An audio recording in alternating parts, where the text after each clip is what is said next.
1절에서 5절까지의 이 서론에는 많은 정보가 어마어마하게 담겨져 있다고 몇 번에 걸쳐서 말씀을 드렸습니다.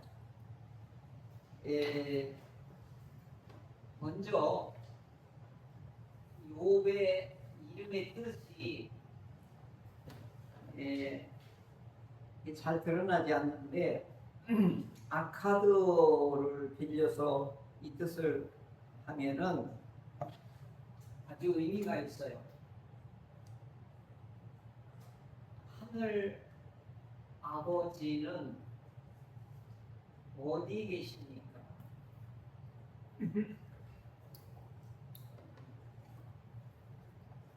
이런 뜻이에요.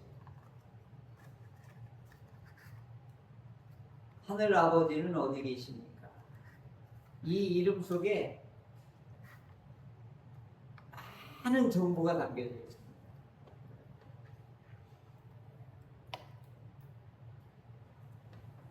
전에 주인 집사님이 사업장을 운영할 때 너무너무 힘들 때 이런 탄식을 하셨다고 그래요. 하나님 왜 이러십니까? 저에게 막 이렇게 하나님 앞에 막 탄식했다고. 하나님 왜 이러십니까? 저에게 다 이해되시지요? 한 번쯤 막 그런 탄식을 안 해본 분은 아마 없을 거예요. 하나님 왜 이러시지? 그러니까 여기 이제 주제는 여러 가지가 있어요. 고난인데 이걸 더 구체적으로 탄식의 소리다. 어떤 분은 이렇게 봤어요. 그러니까 신앙생활 할 때 이게 불편한 진실이에요. 그죠? 신앙생활 하는데 이게 좋은 건 아니잖아요. 그러니까 불편한 거지.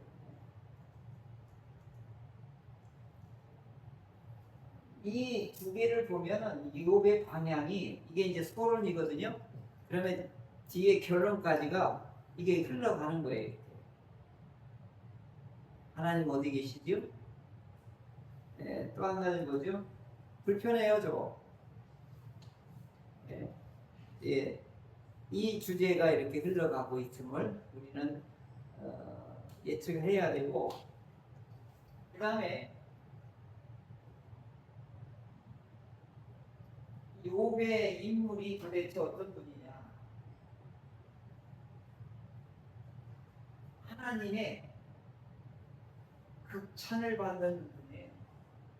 하나님의 극찬 받는다. 하나님의 극찬을 받는 분이에요. 여러분 이거 쉬운 일이 아니에요, 그죠? 성경에 하나님으로부터 인정받는 사람이 또 한 사람이 있어요. 혹시 기억나시나요? 내 마음에 합한 자, 꼭 맞는다. 하나님 마음에 쏙 든다라고 하는 게 이와 같이 다윗과 같이 하나님의 인정을 받는 사람이 누구냐면 욥이에요. 오늘도 봐도 또 나오죠? 1절에도 나오죠? 그 사람은 온전하고 정직하고 하나님을 경외하고 악을 떠난 사람이야. 그리고 오늘도 8절에 뭐라고 그러죠? 내 종 욥은 이러한 사람이야 라고 하나님이 인정을 해줘. 온전하고 정직하고 경외하고 악을 떠난 사람이라고 두 번이나 거듭해서 욥이 온전한 사람이래요. 그 다음에 정직한 사람이래요. 또 하나님을 경외하는 사람이래요. 또 악을 떠난 사람이래요.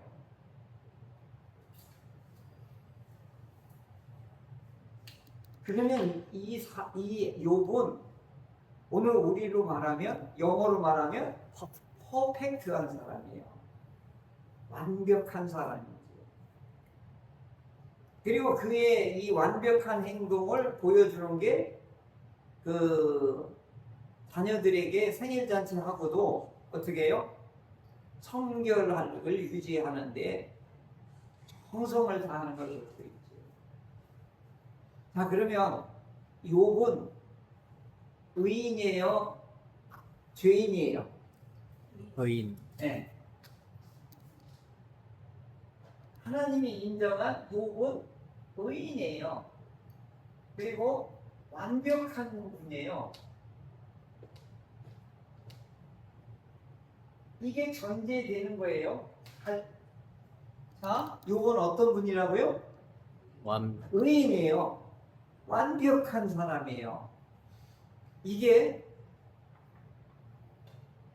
서두에서 영어로 말하면 앞에 완벽한 사람으로 소개를 해놓고 이제 사건이 진행되는 거예요. 이게 이제 욥기의 문학적인 장치이고 구조예요. 그러니까 이렇게 정의를 해놓고 나서 욥기의 내용이 뭐냐, 욥기의 내용이 뭐냐 하는 거죠. 비극이에요. 비극의 서사시예요.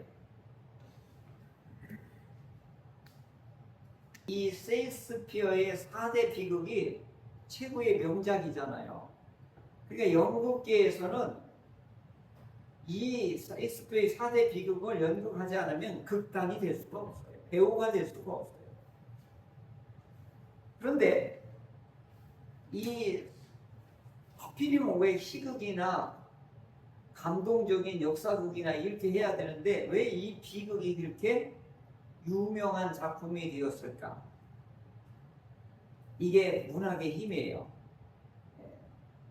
그러니까 비극을 통하면 사람이 어떻게 해요? 독자들로 하여금 카타르시스가 이루어집니다. 그러니까 남의 비극의 이야기를 듣다 보면 나의 고통을 희망으로 바꿀 수가 있대. 이게 이 비극의 서사시는 어떻게 해요?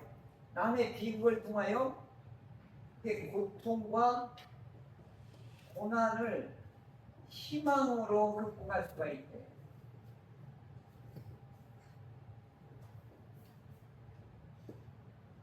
이게 비극의 문학의 장점이에요. 이건 문학을 전공한 이 목사님이 강의에서도 이렇게 얘기하더라고요. 그런데 그 왕과 함께 사는 남자? 왕과 사는 남자. 그 비극이잖아요. 그죠? 근데 우리 1300만 명이 봤다고 그러잖아요. 단종의 비극이 온 국민을 어떻게 해요? 울리기도 하고 또한 그 비극을 통해서 안 됐다 하면서도 야, 나보다 더 심했네? 또 이런 걸 또 이렇게 또 공감하고 감동이 있게 되면서 어떻게 해요? 희망을 이렇게 찾게 된다고 해요. 그런 측면에서 이 욥기는 이 고난이 이 고통이 비극적인 서사시로 이 욥기의 문학적인 특징이 최고의 구약 성경 중에 최고의 작품이라고 이렇게 평언해요. 자, 이런 것들이 욥기의 이 중요한 이 맥락을 이렇게 보시면 되겠고요. 또 이게 이제 이 사건이 이렇게 이제 나중에 기승전결로 이렇게 가는데, 이 기승전결 중에 신학적 의미와 문학적 의미를 동시에 내포하고 있어요. 이 욥기는. 그런데 여기서 중요한 게인데 당연하다라고 하는 거, 당연하지 이를 뒤집어 엎는 게 욥기예요. 감사의 반대말이 내가 늘 얘기했죠. 당연하죠. 당연하지라고 하는 거예요. 아침에 교회 오는데 손호영 권사님이 쓰레기창에서 왔다 갔다 하면서 권사님! 이랬더니 어지러워서 빌리를 못 가. 왜 어지러워? 그랬더니 그냥 오래 못 앉아. 막 이렇게 하면서 또 집으로 가시는 거예요. 그렇게 아멘 할렐루야 하시던 분이 95세 이렇게 되니까 어지러워서 이렇게 돼. 당연하지, 교회에 나오는 게 당연하지가 아닌 거예요. 이게 엄청난 이게 하나님의 은혜가 있는 것이죠. 그래서 이 기승전결 이 내용의 전개에 보면 이 세 친구들이 와서 논쟁을 하게 돼요. 그래서 이 친구들은 네가 이렇게 된 것은 되게 잘못했기 때문에 그래. 이것이 인습적 지혜라고 그래요. 그냥 당연하지. 이걸 어려운 말로 그냥 해오던 대로 전통대로 지금까지 인류의 역사는 그래 죄를 지면 뭘 받는다? 벌을 받는 거야. 이것을 전복. 아주 어려운 말 쓸게요. 인습적 지혜를 이걸 뒤집어 엎는다고 해서 전복적 지혜로 극복하는 것이 이 욥기서예요. 이제 욥기는 거의 이렇게 이것으로 정리가 돼요. 이 내용이요, 어마어마한 내용을 간단하게 요약을 했습니다. 이 내용만 잘 알아둬도 욥기는 알아들 수가 있게 되는 것입니다. 그리고 또 욥기를 잘못 읽으면, 성경 기절 하나만 뽑아서 읽으면 심각한 오해를 맞이할 수 있어요. 이게 뭐냐면, 저도 예전에 신방 부교육자 때 개혁 신방하면 꼭 이 성구 액자를 사가요. 내 시작은 미약하였으나 내 끝은 창대한 내 나중은 심히 창대하리라. 창대하리라. 이게 욥기 8장 7절에 나오는 말씀이거든요. 굉장히 좋죠? 그런데 이게 빌닷이 욥에게 한 말인데, 빌닷이 욥의 잘못을 이렇게 비꼬는 말이에요. 네가 의인인 척 했지만 네 끝은 어떻게 될 거다? 더 비참하게 될 거다를 이렇게 한 말이에요. 그러니까 한 절만 끊어서 얘기하면 앞뒤가 좋은 쪽으로 될 수 있어요. 근데 앞뒤 문맥을 연결해 보면 욥 너는 뒤에 가면 어떻게 될 거다? 지옥 밑바닥에 갈 거다. 그런 저주의 말이 되는 거예요. 또 아프게도 하시며 또 싸매시기도 한다. 이것도 욥을 또 괴롭히는 말로 엘리바스가 쓴 말이에요. 그러니까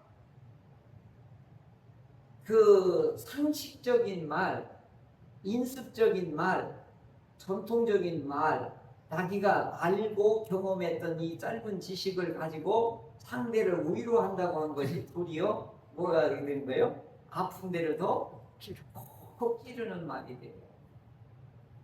이게 이제 곧 이제 뒤에 가면 나오게 될 거예요. 그러니까 욥기를 읽을 때는 전체 맥락을 읽고 봐야 된다. 이것을 오늘 우리가 오해할 수 있는 여지가 한 절씩 끊어 읽으면 이런 위험한 수가 있다라고 하는 것이죠. 그러면서 욥기의 핵심은 뭐냐? 결론은 뭐냐? 욥기의 핵심은 뭐냐? 이팔이에요. 저는 이렇게 읽었어요. 이팔. 두팔. 하나님을 경외하는 것이다. 이게 결론이에요. 이게 핵심이에요. 그러니까 이 고난은 친구들은 뭐예요? 원인을 찾으려고. 그런데 하나님은 뭐예요? 목적을 제시를 해요. 고난은 이해하는 게 아니라는 거예요. 이해할 수 없는 거예요. 다만 이 고난 속에는 무엇이 들어있다? 의도. 하나님을 경외하게 하는 그런 놀라운 비밀이 숨겨져 있다. 이것을 욥기는 전체를 말하고 있는 것입니다. 그러면 이제 욥기는 끝났어요. 결론은 이게 뭐냐? 고난을 통해서 하나님을 경외하는 것을 알게 하는 것이 이 욥기의 핵심입니다. 굉장히 어려운 메시지예요. 그래서 뭐라고 했냐면 고난의 원인을 찾지 말고 고난의 목적을 찾으면 저렇게 될 것이다.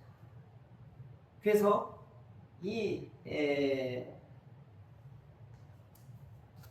결과는 과정으로 입증하라는 말이 있어요.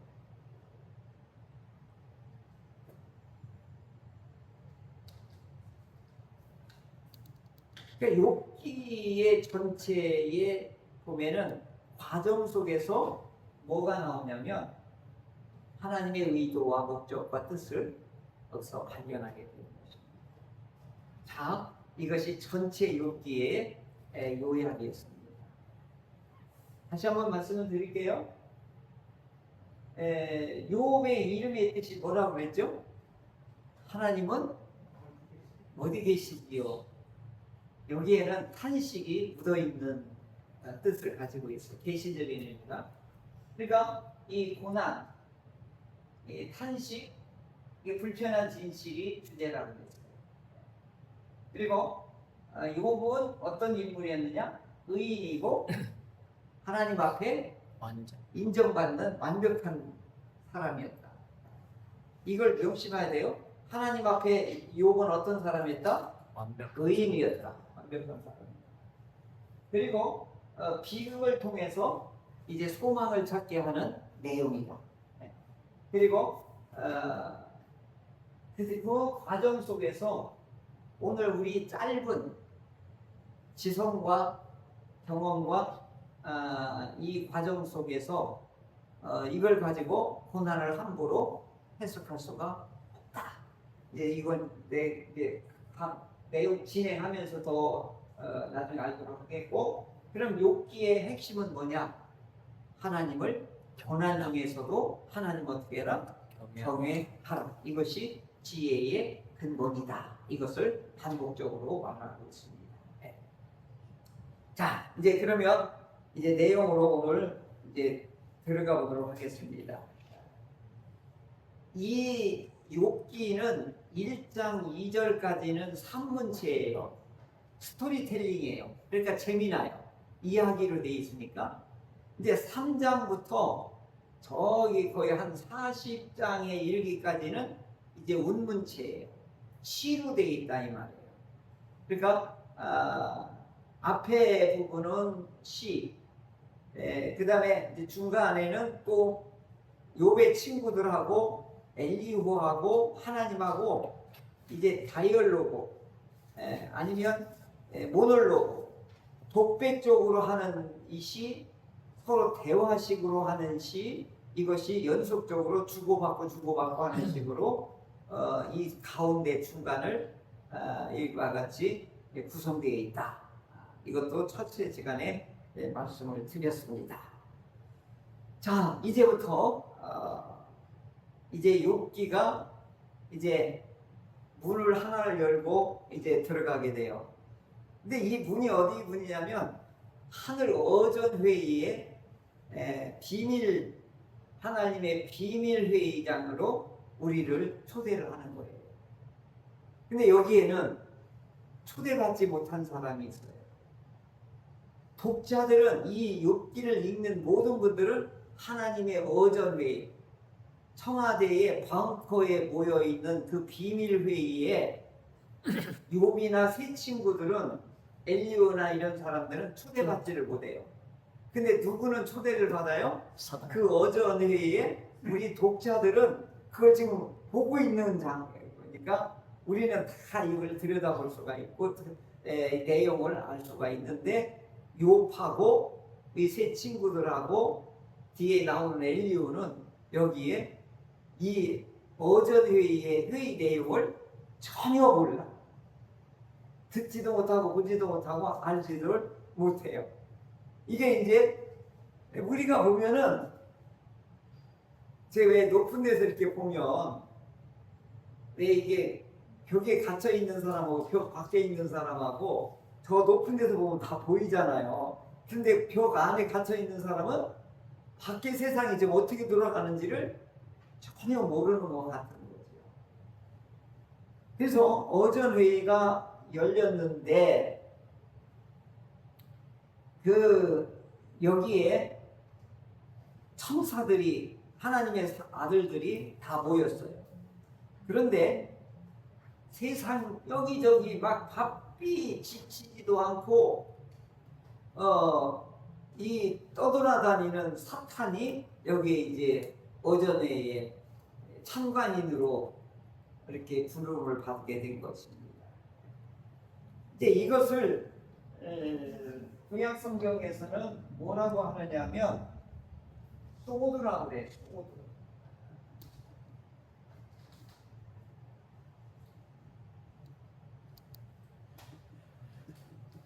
이 천상 하나님의 어전에서 이루어지는 회의를 소드라고 그래. 히브리어. 이게 에스겔서에도 또 나와요. 천상에서 이게 이루어지는, 또 다니엘서도 나오고 예언서에 이게 많이 나오는 이것이기 때문에 이 소드라고 하는 것을 좀 알아두면 괜찮겠다는 생각이 들어요. 그런데 이 어전 이 소드라고 하는 것은 친밀함을 말하는 기도예요. 그리고 두 번째는 비밀이. 이 소드 천상 회의는 어전 회의는 비밀. 그리고 여기에는 가장 가까운 사람들만, 가장 친한 사람들만, 친밀한 사람들만 참여할 수가 있습니다. 이 비밀은 하나님이 아무한테나 알리질 않아요. 딱 누구한테만 알리죠? 예언자, 하나님의 선지자에게만 이 내용을 알려요. 그러면 이 비밀이 뭐냐면, 이걸 신학적인 용어로 하면 목재떡이에요. 목적, 하나님의 목적과 계획과 뜻을 말하는 거예요. 이걸 비밀이라고 하는 거예요. 이걸 계시라고도 할 수도 있어요.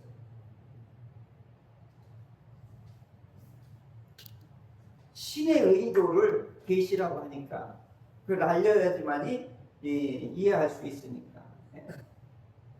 그래서 저 비밀을 부여받은 사람만이 참 선지자가 되는 거예요.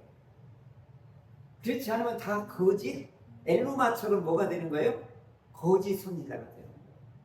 그러니까 이 오전 회의에서는 하나님의 비밀을 이제 여기서 논의를 하는 거예요.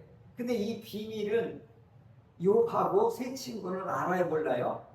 전혀 모르게 되는 거죠.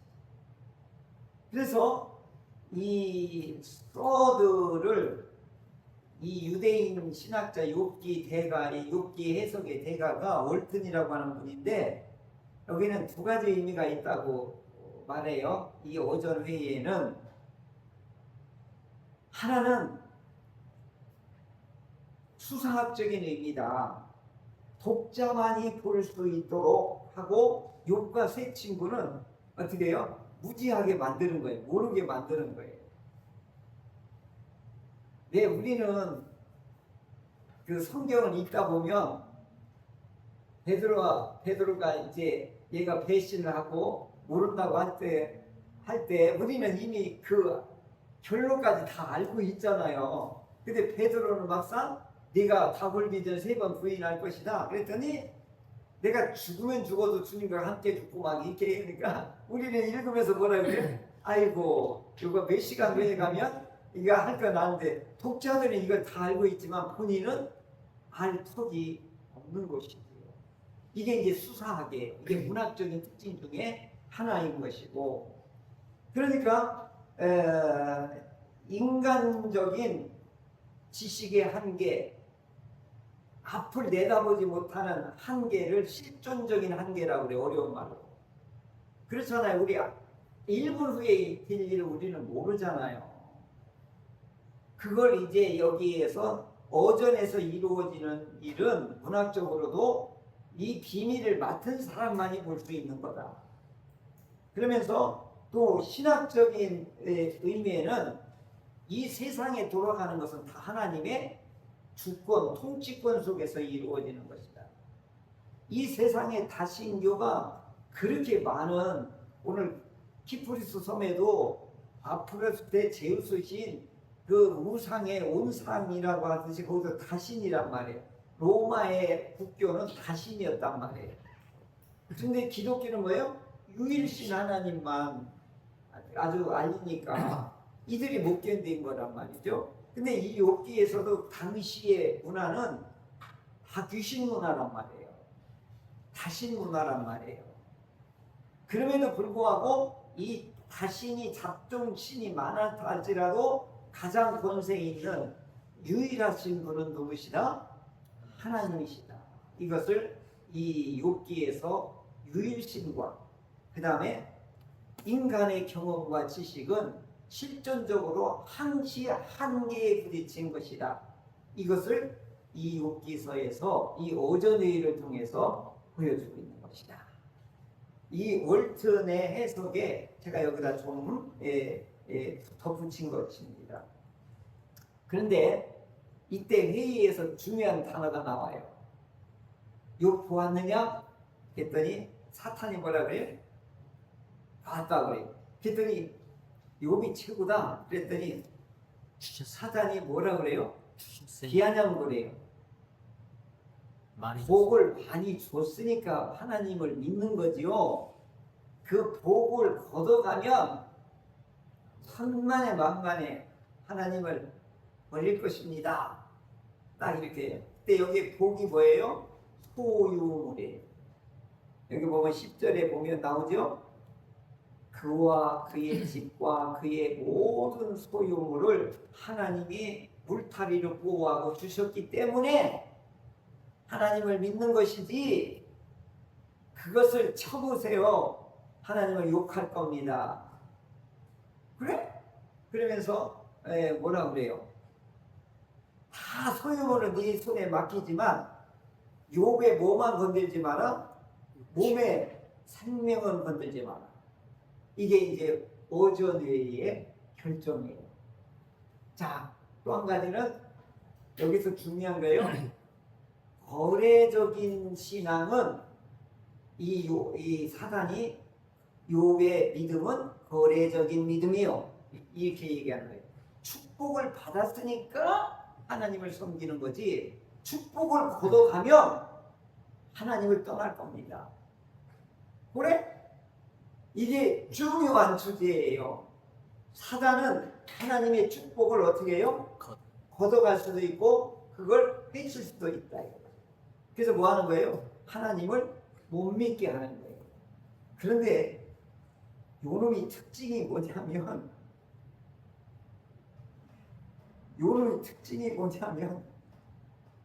떠돌아다니. 사단은 떠돌아다니. 부정적이에요. 그 다음에 남의 잘못을 잘 지. 고자질해. 집요해. 즉각적이해. 근데 제가 하나 더 붙이자면 얘는 피곤해하지를 않아.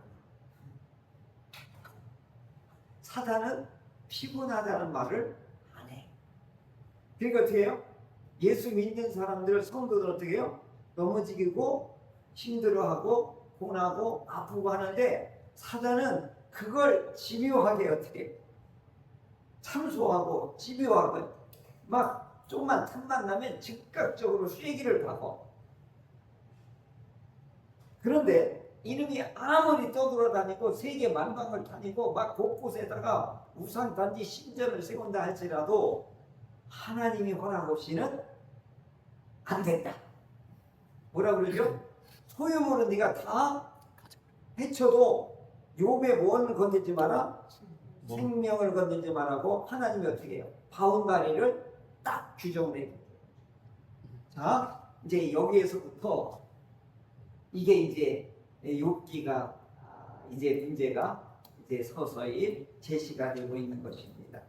자, 사단의 정체를 오늘 간단하게 얘기했습니다. 뭐죠? 이놈은 떠돌아다니고 참소자고 믿지 못하게 하고 어떻게 해요? 집요하고 얘는 지치지도 않아요.